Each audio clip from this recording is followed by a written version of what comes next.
Faut-il interdire leur droit de grève à Noël, la SNCF? C'est le thème du jour, puisque il y a donc une première journée ultimatum le 21 novembre, un prochain appel à une grève illimitée à compter du 11 décembre prochain. Donc il y aura peut-être des grèves pendant les vacances de Noël. SNCF, faut-il interdire leur droit de grève à Noël? Et c'est vrai qu'il y a beaucoup de gens qui se posent la question là-dessus. Gilles Verdez, c'est non. Bien sûr, il faut défendre les travailleurs à Noël ou à un autre moment. Qu'est-ce que ça peut faire que nos petites vacances de Noël soient remises en cause pour que des gens...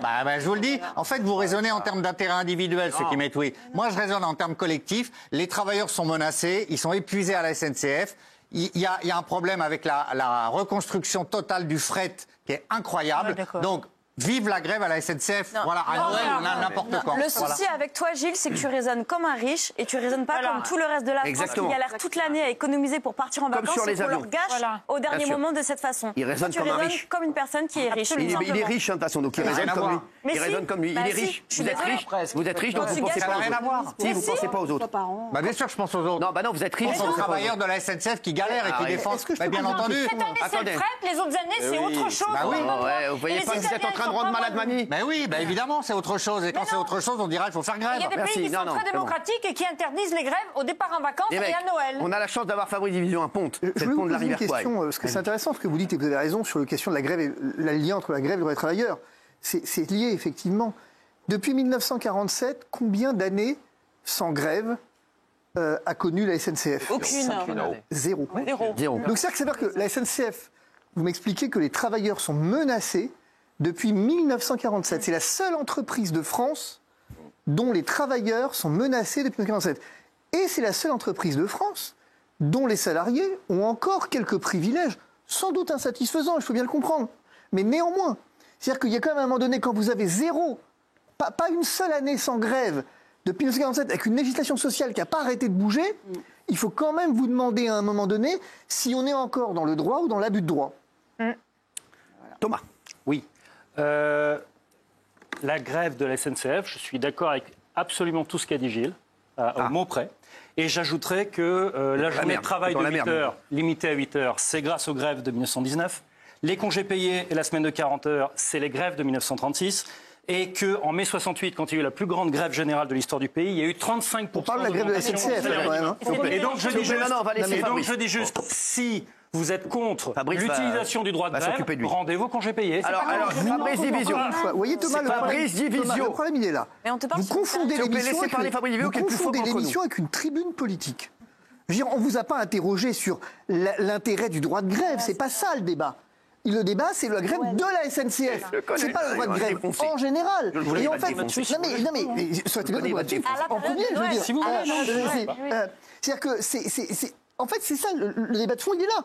C'est que ce que vous dites sur le droit de grève, forcément. Il faut parler de pourquoi ils font la grève. Non, mais il faut surtout parler de la question de savoir pourquoi depuis 1947, on n'a pas une seule année sans grève. Non, mais puisque le droit de grève existe et que vous êtes d'accord là-dessus, la question devient dans ce cas-là, est-ce qu'on approuve ou pas leur motif de grève suffisamment pour dire que la grève à Noël, on est d'accord. Il y a moins de 65 jours, ils sont pas obligés de le faire le jour de Noël. Non, mais c'est là que le rapport de force est maximal. En utilisant le droit de grève, c'est fait pour gêner, je le rappelle. Et donc, ils le font contre la privatisation. Je suis d'accord avec eux. Ils le font pour augmenter leur salaire. Grand bien leur face, je suis d'accord. Mais chaque année, en fait, alors. Rendez-nous la SNCF d'avant. Mais est-ce que le billet n'était pas cher. Mais Thomas, il y a un élément quand même. Les prix n'augmentaient pas juste avant les fêtes. Laissez parler Fabrice Division. Il y a un élément sur lequel il me semble intéressant de réfléchir. C'est effectivement, donc depuis 1947, l'entreprise SNCF a des conditions de travail qui sont effectivement plus mauvaises que toutes les entreprises de France. C'est pas ce que je dis, moi. Non, c'est une question. C'est une question. Non. Parce que vous comprenez qu'ils ont toujours un motif de faire grève depuis 1947. C'est la seule entreprise de France qui fait grève sans discontinuer tous les ans. C'est un bras de fer. C'est comme ça que Est-ce que vous admettez l'idée qu'il puisse y avoir, ça puisse dégénérer en abus, le droit de grève? Dans la mesure où en 1995, ce qui a arrêté le plan d'austérité, c'est les cheminots, entre autres. Non, mais voilà. Je suis plutôt content qu'ils aient ce droit. Mais je vais vous dire un truc. Vous dites qu'ils font grève Ils font grève contre la privatisation. Et bien vous savez ce qui va se passer? On va privatiser plus vite. Parce que la solution contre ça, c'est en fait d'accélérer la privatisation du rail et de mettre les lignes étrangères. Mais qu'est-ce que vous voulez qu'ils fassent si c'est pas la grève contre la privatisation? Mais surtout, je veux dire, vous voyez bien que la grève, effectivement. Alors, je vais vous dire, la grève contre la privatisation, elle est déjà actée. arrêtez. Donc cette grève, c'est bullshit pour ça. Non, il ne faut pas confondre la Vous êtes d'accord les mecs, la privatisation. Non, il y a la privatisation, il y a l'ouverture à la concurrence. Thomas Guénolé. Tant pis, mise à pied une semaine. Voilà. Bravo, voilà, mise à pied une semaine. Voilà, c'est comme ça. Et moi, vous allez revoir Bernard Montiel, j'adore, je l'embrasse en plus, il me manque. Il faut rappeler que sur les 20 derniers Noël, il y a 15 Noël où la SNCF était en grève, donc c'est un scandale. Et quand Gilles dit qu'il faut penser au collectif, le collectif, c'est pas les salariés de la SNCF, c'est les millions de Français qui ne vont pas pouvoir rejoindre leur famille en province ou à Paris pour certains, qui se font emmerder. Et d'ailleurs, pour répondre à la question, oui, il faut interdire leur droit de grève. Et Fabrice, dites-moi si je me trompe, mais je crois qu'en Italie, c'est le cas. Ils n'ont pas le droit de faire grève à Noël pour ne pas emmerder les gens. En Italie et en Toscane.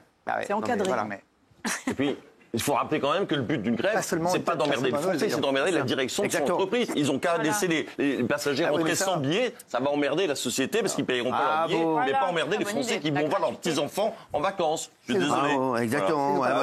Quand t'as les moyens de prendre un jet pour en vacances, pas tout le monde. Voilà, pas tout le monde.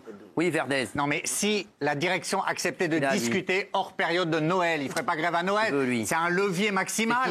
Et quand M. Janton prend l'extrême droite italienne comme... Quoi, qu'est-ce qu'il y a? Monsieur Janton. Vous avez dit sur Janton, là? J'ai dit quand Monsieur Janton, jusque-là, ça va. C'est qui? Je sais pas qui c'est. Bah, quand lui, là, le clone blond, là, quand il prend l'extrême droite italienne comme modèle, je veux bien, mais c'est pas notre modèle social. On a le droit de faire grève à Noël. Oui, quel est le problème? Mais Thomas, Où est le problème? Tu vois pas où est le problème? Ah non, je vois pas où est le problème. Mais Kelly, des gens qui ont économisé pour les vacances de Noël, pour se retrouver en famille et qui ne peuvent pas y aller, pour la 18e ou 19e fois, oui, ça fait chier. Mais la grève, c'est fait pour gêner. Si tu fais grève le 3 octobre, t'emmerdes personne. Là, tu vas gêner les gens. J'ai compris pourquoi Guénolé, vous ne faites jamais grève. Parce que vous savez que ça va pas du tout me gêner. En fait, vous n'allez pas être là, je vais être assez content. Non, mais c'est fou, j'ai compris. Le problème, si vous voulez, Gilles, il y a un élément, c'est que je suis d'accord avec vous deux sur le fait qu'il faut faire très attention quand on touche au droit de grève. Il faut faire très attention quand on fait ça. Maintenant, attention quand même, parce que la SNCF a quand même une petite tendance à avoir un droit de grève qui dégénère en abus. Et il est là le problème. C'est qu'en fait, de long en long, vous voyez bien que vous le dites d'ailleurs, vous le dites vous-même, vous dites finalement c'est une technique de chantage.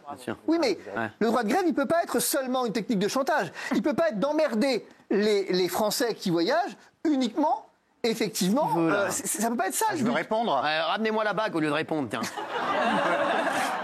Il vole des bagues et il vient gérer. Arrêtez, j'ai pas volé des bagues. Vous m'avez offert en ami une bague. Pas volé. J'ai offert une bague. Si vous vous mariez avec elle, vous n'êtes jamais marié avec elle, vous rendez la bague. Vous revenez là-dessus, là, maintenant. Sinon, je vais venir ce soir chez vous, tu vas voir. Bah, avec plaisir. On va voir. Je vais chercher la bague. Demain, je veux la bague. Je suis rien à foutre.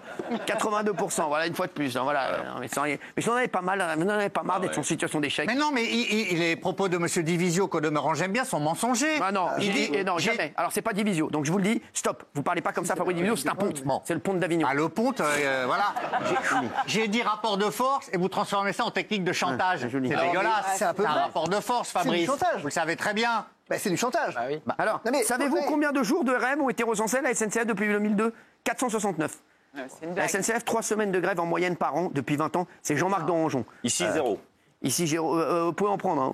Merci, Fabrice Divisio. Attendez, non, mais Fabrice, je dois y aller. Juste un point rapide. Je dois y aller. Vous comprenez bien que faire grève pour emmerder la direction, c'est une chose. Faire grève pour emmerder tous les millions de téléspectateurs, tous les millions de Français, c'est autre chose. Je suis assez d'accord. Merci. Fabrice Divisio, voilà, il t'a refermé. C'est le pont d'Avignon. Merci.